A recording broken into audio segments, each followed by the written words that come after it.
అందరికీ మనకు దేవుడు ఎప్పుడు వస్తాడు అనేది ఒక్కసారి మనం ఆత్మ పరిశీలన చేసుకుంటే తెలుస్తుంది. దానికి సంబంధించి ఒక చిన్న కథ చెప్పి నా ఉపన్యాసాన్ని ముగించే ప్రయత్నం చేస్తాను నేను. ఒక్కసారి ఊహించుకోండి, మనం 25 అంతస్తుల బిల్డింగ్ కడుతున్నాం అనుకోండి. మనం 25 అంతస్తుల బిల్డింగ్ కడుతున్నాం అనుకోండి.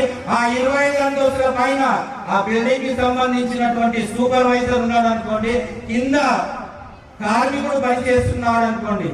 ఆ సూపర్వైజర్ పైన నిలబడి చాలా సార్లు అరుస్తున్నాడు, కానీ ఆ కార్మికుడికి వినబడడం లేదు. ఆ కార్మికుడు తలెత్తి పైకి కూడా చూడడం లేదు.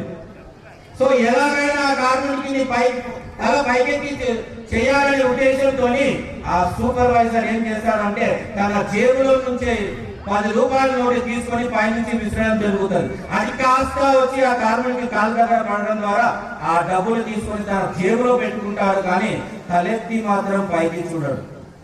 మరొకసారి అందరికీ ధన్యవాదాలు తెలుస్తూ ఇక్కడ విచ్చేసినటువంటి సభ్యులందరికీ కూడా మరొకసారి శ్రీకృష్ణాష్టమి శుభాకాంక్షలు. విద్యార్థులారా మరొకసారి బోలో శ్రీకృష్ణ భగవానికి, బోలో శ్రీకృష్ణ భగవానికి ధన్యవాదాలు.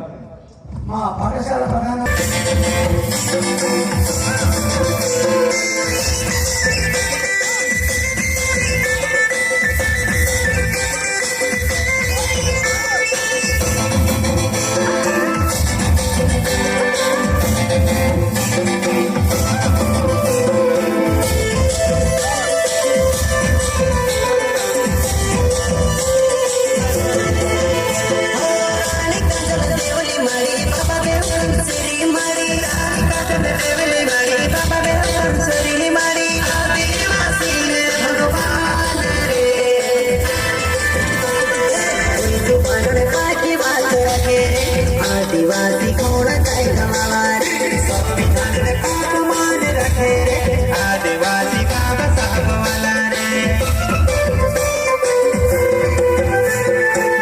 భగవద్గీతం వల్ల తల్లిదండ్రులు మనకు జన్మనిస్తారు. ఆ జన్మ వల్ల గురువు మనకు జ్ఞాన భక్తి వైరాగ్యాన్ని ఆ యొక్క గురువులు మనకు అది అందిస్తారు.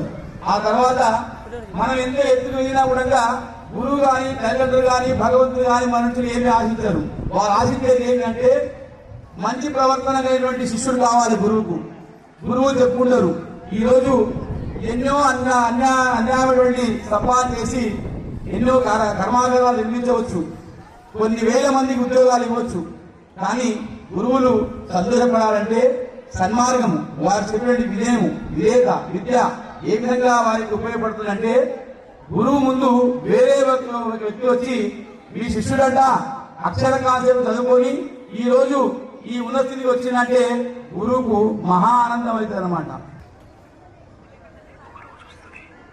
మాతృదేవో భవ.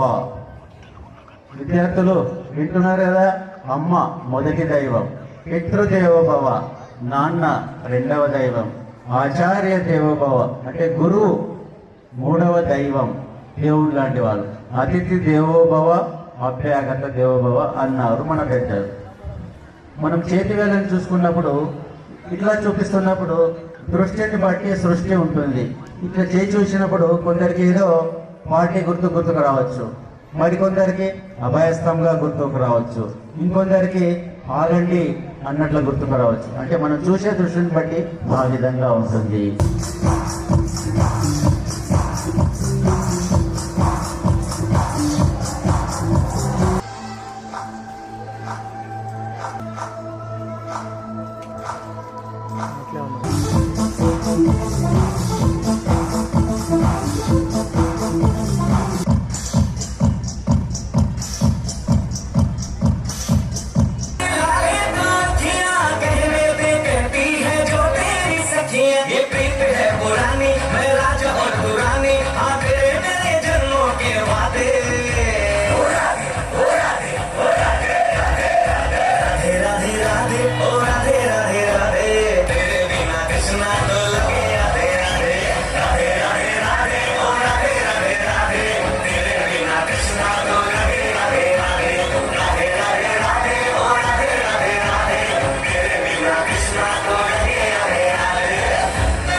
దర్శనార్థం బహు దూరం నుండి వచ్చి తిని దయచేసి నన్ను లోపలికి వెళ్ళనివ్వండి. మిత్రుడు